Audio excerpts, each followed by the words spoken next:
ಈಗ ನೀವು ಮಹಾರಾಷ್ಟ್ರದಲ್ಲಿ ನೋಡಿದ್ರು ಅದೇ ನೋಡಿ, ನೀವು ಯಾವ ರೀತಿ ವಿದರ್ಭದಲ್ಲಿ ಯಾರಿಗಿದ್ದಾರೆ ಅಥವಾ ಮುಂಬೈ ಏರಿಯಾದಲ್ಲಿ ಯಾರಿಗಿದ್ದಾರೆ, ಕೊಂಕಣ್ ರೀಜನ್ ಅಲ್ಲಿ ಯಾರಿಗಿದ್ದಾರೆ, Ratnagiri, it goes like that. ನೀವು ಒಂದು ಕಡೆ NCP ಹೋಲ್ಡ್, ಶರದ್ ಪವಾರ್ ಅವರ ಹೋಲ್ಡ್ ಇದ್ರೆ, ಇನ್ನೊಂದು ಕಡೆ ಇಟ್ ಕಂಪ್ಲೀಟ್ಲಿ ಬಿಜೆಪಿ. ನಾವು ಡಿಪೆಂಡ್ ಮಾಡಿದ್ದು ಮರಾಠವಾಡ ಮತ್ತೆ ಏನು ವಿದರ್ಭ ರೀಜನ್ ಅಲ್ಲಿ ರೈತರ ಜಾಸ್ತಿ ಇತ್ತು.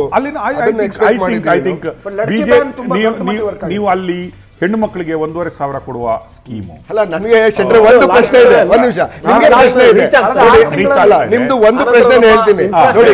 ಈಗ ಕರ್ನಾಟಕದ ಕಾಂಗ್ರೆಸ್ ಗ್ಯಾರಂಟಿ ವಿಚಾರದಲ್ಲಿ ಮೋದಿ ಅವರೇನೆ ಇಲ್ಲ ನಮ್ಮ ಏನು ರಾಜ್ಯ ದಿವಾಳಿ ಆಗತ್ತೆ, ಪಾಕಿಸ್ತಾನ ಆಗತ್ತೆ ಅಂತ ಹೇಳ್ತಿದ್ದವ್ರು. ಏನು ಅಂದ್ರೆ ನಮ್ಮ ಬಿಜೆಪಿ ನಾಯಕರೇ ಮೋದಿ ಪಕ್ಕದಲ್ಲಿ ಕುತ್ಕೊಳ್ತಾ ಇಲ್ಲ, ಕುಮಾರಸ್ವಾಮಿ ಅವರು ಕುತ್ಕೊಳ್ತಾ ಇದ್ದಾರೆ ಅಂತ ಹೇಳಿ ಅವ್ರನ್ನ ಬೀಳಿಸುವಂತ ಪ್ರಯತ್ನವನ್ನ ಮಾಡಿದ್ರು. ಯಾಸಿರ್ ಖಾನ್ ಪಠಾಣ್ ಹಾವು ಏಣಿ ಆಟಕ್ಕಿಂತ ಈಗ ಭರತ್ ಸ್ವಲ್ಪ ಹಿಂದಿನ 2-3 ಸುತ್ತುಗಳಿಗಿಂತಲೂ ಸ್ವಲ್ಪ ಚೆನ್ನಾಗಿರೋ ಲೀಡಲ್ಲಿ ಭರತ್ ಬೊಮ್ಮಾಯಿ ಕಂಟಿನ್ಯೂ ಆಗ್ತಿದ್ದಾರೆ. ಸೊ ಈವರೆಗೆ ಒಂದು ಎಡ್ಜಲ್ಲಿದ್ರು, ಒಂದ್ಸಲ ಅವ್ರಿಗೆ ಒಂದ್ಸಲ ಇವ್ರಿಗೆ ಅನ್ನೋ ಪರಿಸ್ಥಿತಿ ಇತ್ತು. ಆದರೆ ಈಗ 8ನೇ ಸುತ್ತಲ್ಲಿ ಭರತ್ ಯಾಸಿರ್ ಖಾನ್ ಪಠಾಣ್ ಅವರನ್ನ ಹಿಂದಿಕ್ಕಿ ಮುನ್ನಡೆಯನ್ನ ಕಾಯ್ದುಕೊಂಡಿದ್ದಾರೆ, ಮುನ್ನಡೆಯಲ್ಲಿದ್ದಾರೆ.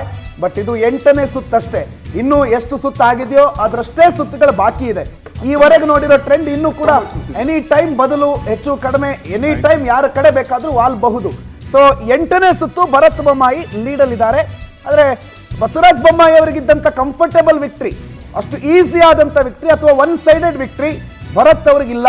ಅಥವಾ ಭರತ್ ಕೇವಲ ತಂದೆ ಹೆಸರನ್ನ ಭರತ್ ಬೊಮ್ಮಾಯಿ ಅಂತ ಇಟ್ಕೊಂಡಿದ ತಕ್ಷಣ, ಅಥವಾ SR ಬೊಮ್ಮಾಯಿ ಅವ್ರ ಮೊಮ್ಮಗ ಬಸವರಾಜ ಬೊಮ್ಮಾಯಿ ಅವ್ರ ಮಗ ಅನ್ನೋ ಒಂದೇ ಒಂದು ಕಾರಣಕ್ಕೆ ಶಿಗ್ಗಾವಿ ಜನ ಒನ್ ಸೈಡೆಡ್ ಆಗಿ ಗೆಲ್ಲಿಸ್ಬಿಡ್ತಾರೆ ಅಂತ ಯಾವುದೇ ಲೆಕ್ಕಾಚಾರಗಳಿಲ್ಲ ಅನ್ನೋದು ಬಹಳ ಸ್ಪಷ್ಟವಾಗಿ ಗೊತ್ತಾಗಿದೆ.